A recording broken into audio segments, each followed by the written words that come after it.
অরূপদা, তাহলে কি উত্তরবঙ্গে বিজেপিকে মানুষ জেতাতে চাইছেন? আমাদের সমীক্ষায় যা হিসেব, যে তথ্য আমরা তুলে ধরলাম, কি বলবেন?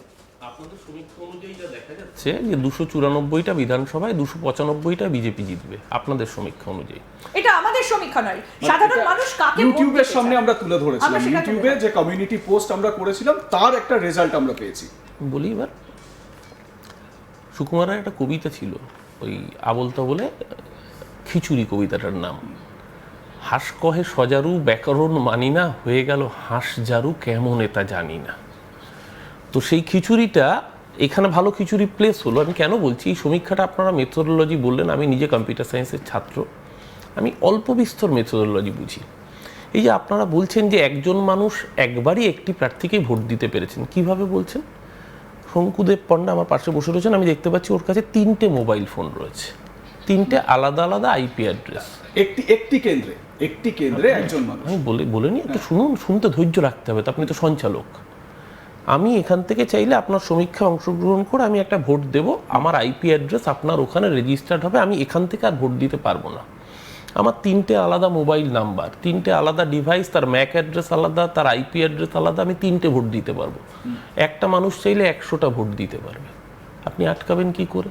আর যারা মেখলিগঞ্জে ভোট দিচ্ছে, সে যে মেখলিগঞ্জের ভোটার আপনি কি করে বুঝছেন?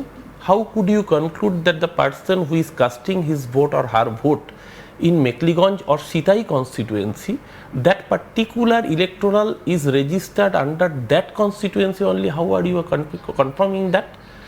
এখানে কলকাতায় বসে আমি সিতাইয়ের ভোটও দিতে পারছি, কলকাতায় বসে আমি মেখলিগঞ্জের ভোটও দিতে পারছি, আমার কাছে তো চেক নেই।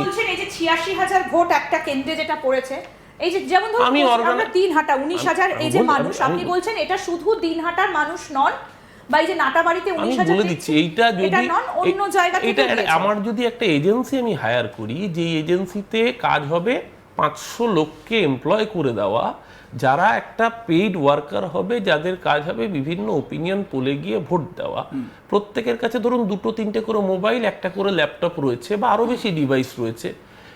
যদি আমার কাছে একটা 200 লোকের বাহিনী থাকে বা 500 লোকের বাহিনী থাকে, একজন যদি 10টা করে ভোট দেয়, 5,000 ভোট, আপনি কি করে আইডেন্টিফাই করবেন?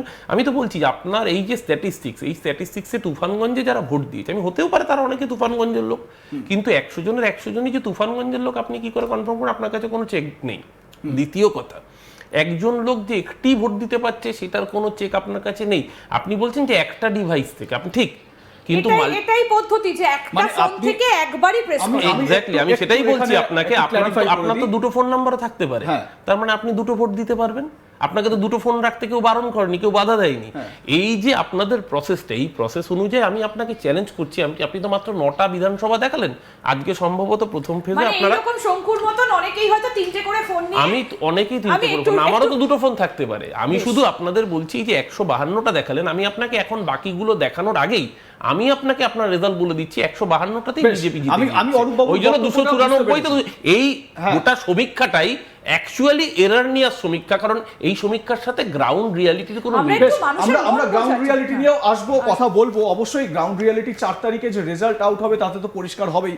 আমি শঙ্কুদেব পান্ডার কাছে এই বিষয়ে আসবো। এই যে বিষয়টা বলা হচ্ছে, মানে প্রথম কথা, দুটো প্রশ্ন আপনার কাছে। এই পোল দেখে আপনার মতামত কি, প্রাইমারি মতামত? এবং অরূপ চক্রবর্তী যেটা বলছেন যে মানে খুব টেকনিক্যাল একটা কথা বলেছেন, কারোর কাছে যদি 2-3টে ফোন থাকে তাহলে খুব নিশ্চিতভাবে সেখান থেকে 2-3টে ভোট করে দেওয়া যায়।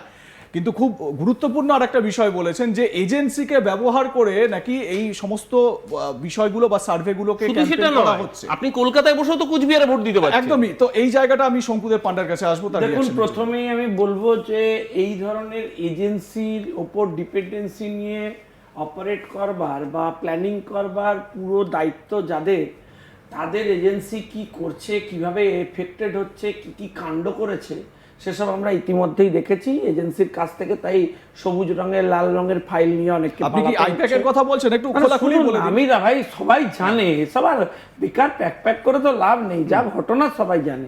এখন আমি সেই বিতর্কে যেতে রাজি নেই। আমার বক্তব্য খুব স্পষ্ট, সেটা হচ্ছে প্রথমেই এই এরার কমিউনিকেশন যেটা ও দিল, সেটার বিরুদ্ধে আমার বলার আছে এটাই যে আপনারা করবেন তাহলে সেটা আগে বিজেপি জেনে গেল।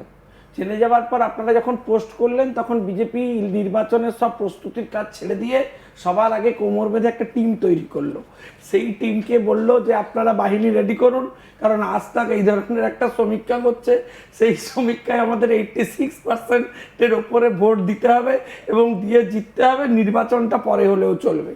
এইটা হচ্ছে আমার বিরোধীদের অভিমত। শুনুন না, শুনুন না, আমি এখন কি বলছি শুনুন। তৃণমূলের থেকে বিজেপি সোশ্যাল মিডিয়ায় অনেক বেশি অ্যাক্টিভ এখনো পর্যন্ত। শুনুন না, আমি যখন আগে 10 বছর আগে রাজনীতি করতাম, তখন কোন রাজনৈতিক দলের রাজ্য কমিটি থেকে লোকাল কমিটি, মানে তখন এইরকম ছিল, আমাদের ধরুন মন্ডল, ওদের ধরুন ব্লক প্রেসিডেন্ট বা জেলা কমিটি, এগুলোতে আগে সোশ্যাল মিডিয়া ইনচার্জ বলে কোনো পোস্ট থাকতো না।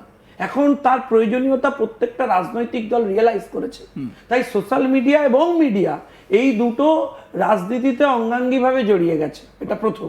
দ্বিতীয়ত দেখুন, আমি একটা জায়গায় ওর সাথে একমত যে হতে পারে কলকাতার মানুষ কেউ সিতাইয়ের বাসিন্দা, এখানে থাকেন, তার এরিয়া অফ ইন্টারেস্ট রয়েছে, সিতাই একটা ভোট দিয়ে দিয়েছেন 19,000-এ, কিন্তু আমি সেইটাকে একটা এরার হিসেবে ধরলেও সেই এরারের পরিমাণ 100% 0.0000 সামথিং। কিন্তু একটা জেনারেল ট্রেন্ড আপনি যদি দেখেন, আমি এর 30% বাদ দিলেও দেখবেন ট্রেন্ড বিজেপির ফেভারে রয়েছে এখনো। শুধু আপনি উত্তরবঙ্গ দেখিয়েছেন, আপনি যদি লাস্ট নির্বাচনের রেজাল্ট দেখেন, লাস্ট লোকসভার রেজাল্ট, আমি 1 মিনিটে শেষ করবো প্লিজ, লাস্ট লোকসভার রেজাল্ট দেখেন, তাহলে আপনি দেখবেন এখনো পর্যন্ত উত্তরবঙ্গের যতগুলো সিট দেখিয়েছেন সেই সমস্ত সিটে সুপার পারফরমেন্স করেছে ভারতীয় জনতা পার্টি। কোচবিহারে হারতে হয়েছে, দেখুন, মানে তাও আবার নিশীথ প্রামাণিকের এক্সেপশন তো ছিল, তার কারণ আমরা আইডেন্টিফাই করেছি। সেই একটা শুধু কোচবিহার যিনি জিতেছেন, যে দুটো সিটে জিতেছেন, তিনি কি কারণে জিতেছেন, গোটা লোকসভায় কোন জায়গায় আমরা হেরেছি সেটা আমরা আইডেন্টিফাই করেছি, তাকে আমরা অ্যাড্রেস করেছি, সেটা তো আমরা মেনে নিচ্ছি। কিন্তু general public perception is very clear যে পশ্চিম বাংলায় পরিবর্তন হচ্ছে, একটু ছোট ছোট করে এরা যাচ্ছেন, এরা চলে গেছেন। অরূপ চক্রবর্তী রিঅ্যাকশনটাও নেওয়া দরকার, বলুন। আমি তো বললাম যে এই সার্ভে দেখানোর আগেই আমি রেজাল্ট বলে দিলাম, প্রথমবার 152 দেখাবেন, 152তে 153টা বিজেপি জিতে আছে, কারণ এটা সোশ্যাল মিডিয়ার সার্ভে, মানুষের গ্রাসরুটের সার্ভে নয়। দ্বিতীয় কথা, যে কথা বললো সিতাইয়ের কথা, সিতাইয়ে গত বিধানসভা নির্বাচনে তৃণমূল প্রায় 50% ভোট পেয়েছিল। 2024-এর লোকসভা নির্বাচনে তৃণমূল শুধু সিতাই থেকে 36,000-এর বেশি লিড ছিল। সেই সিতাইয়ে আপনারা দেখাচ্ছেন 75%, 76% বিজেপি পাচ্ছে। এবং আমি বলছি এই কারণে এই সমীক্ষার সঙ্গে বাস্তবের কোনো মিলই নেই, কারণ সমীক্ষাটা হয়েছেই সোশ্যাল মিডিয়া, এটা ভার্চুয়াল মাধ্যম, যেই মাধ্যমে যারা পোস্ট করছেন বিদেশ থেকেও লোকে পোস্ট করে যাচ্ছে। সেই জায়গায় ও হয়তো ব্যঙ্গ করে বলতে পারে যে বিজেপি বসেছিল কিনা, সত্যি তো বিজেপি মাটিতে কর্মী নেই, বিজেপির কর্মী তো ভার্চুয়াল মিডিয়া। একটা ওয়ান লাইনার আমি মাননীয় বন্ধু অরূপ বাবুকে বলবো, যদি আপনাদের এই ট্রেন্ডে 100% তৃণমূল আসতো, তাহলে উনি বলতেন যে এর থেকে ভালো সমীক্ষা আর হয় না।